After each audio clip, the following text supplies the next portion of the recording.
Hello, আসসালামু আলাইকুম। সবাই কেমন আছেন? দেখেন, মানুষ এদিকে নির্ভেজাল কিছু পায় না, আর এরা হচ্ছে আজকে 4 দিন যাবৎ দেখতেছি এই আমগুলা একদম গাছ পাকা আম।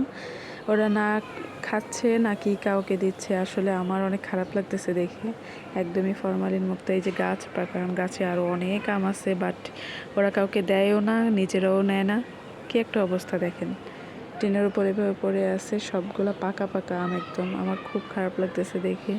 ইচ্ছে হচ্ছে আমি নিজেই হাত দিয়ে নিয়ে আসি। এত পাশাপাশি বিল্ডিং তো, সরি এটা বিল্ডিং না, এটা টিন সাইড হচ্ছে, নিচে পাকা বিল্ডিংয়ের মতো। যাই হোক, আপনারা দয়া করে নিজেরাও খাবেন, আশেপাশে প্রতিবেশীদেরকে দিয়ে খাবেন যদি নিজের গাছ থাকে আম।